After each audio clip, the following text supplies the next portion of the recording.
Pre-K 131 friends. It's Mrs. Koszalka again, here with Olivia. And we have another little special visitor that's come today that wants to read a story with us. Anyone have a guess who this is? It's one of our favorite characters that we read a lot about in school.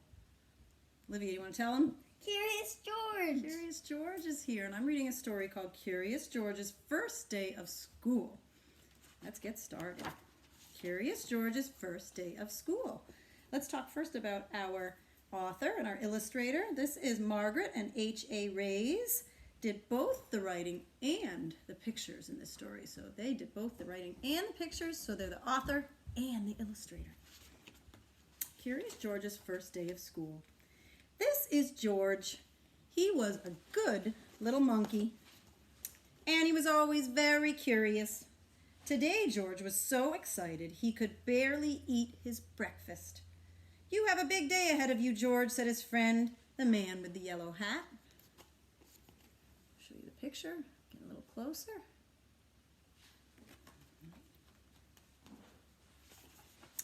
It was a big day for George indeed. It was the first day of school, and he had been invited to be a special helper.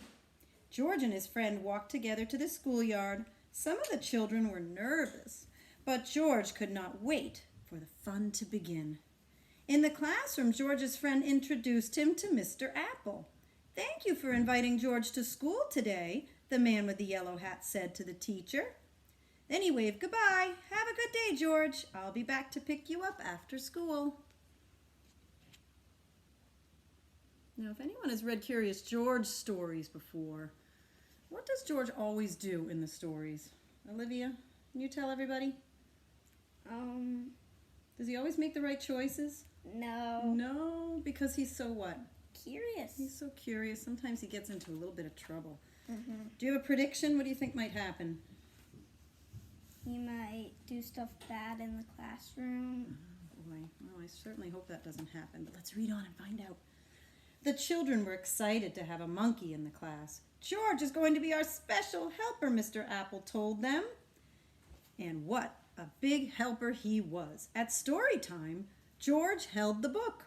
And at math time, the children could count on George. Look at him holding the book with his hands and his feet. And at recess, George made sure everyone had a ball and a well-balanced snack. After lunch, Mr. Apple got out paints and brushes. George saw red, yellow, and blue paint. 3 colors were not very many.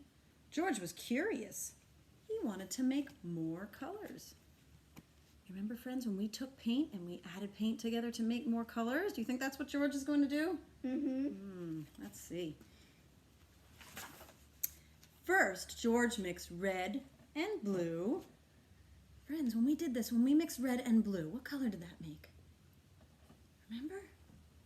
Olivia, tell him. Purple. That's right, purple. And next, George mixed red and yellow. What does red and yellow make, everybody? That's right, orange. Then George mixed yellow and blue to make... what color, friends? Olivia, help them out. Green, that's right. Finally, George mixed all of the colors together. And what is he making now? All those colors together. Let's see. A big mess. Oh no. The children thought the mess was funny, but Mr. Apple did not. "Oh dear," he said. "We are going to need something to clean this up.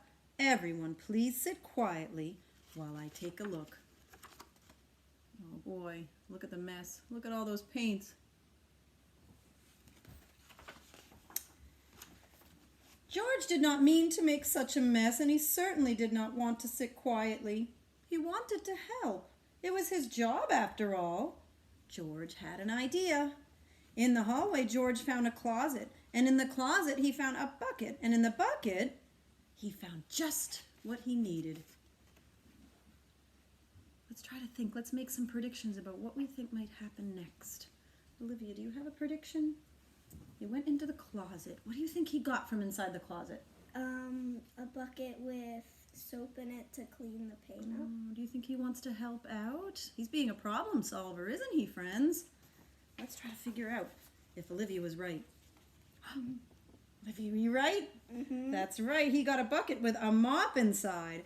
George was on his way back to the classroom when he heard somebody yell, "Hey, wait! Stop! Stop! What are you doing with my mop?" The custodian ran after George. "Stop! Stop! No running in the halls!" The principal ran after the custodian. But George was going too fast to stop. He grabbed the doorway and swung inside. And uh-oh, what do we think's going to happen next? You have any ideas, Olivia? What do you think's going to happen with that bucket? Take a closer look again. What do you think? It's gonna fall. You think it's gonna fall? Oh boy. Let's see if Olivia made a good prediction. Splosh! The bucket tipped, the mop dropped, and George slid across the floor. Now the mess was even bigger. Mr. Apple looked surprised. The principal frowned. The custodian just shook his head. And George, oh no, poor George. He felt terrible. Maybe he was not such a good helper after all. Oh no. Oh boy, George, are you not such a good helper after all? Oh boy. The children felt terrible too. They did not like to see George looking so sad. They thought he was a great helper. Now they wanted to help him. So the children all lent a hand and some feet. Look at everyone's working together just like we do in our class. In Pre-K 131, we all work together to clean everything up. Nice job, kids. And before anyone knew it, the mess was gone. That little monkey sure is helpful, the custodian said. It looks like Mr. Apple has a whole class full of helpers, the principal added. At the end of the day, when George's friend arrived to pick him up, Mr. Apple said, "Thank you for all of your help, George. We hope you will come help us again." The children cheered. They hoped George would come again too.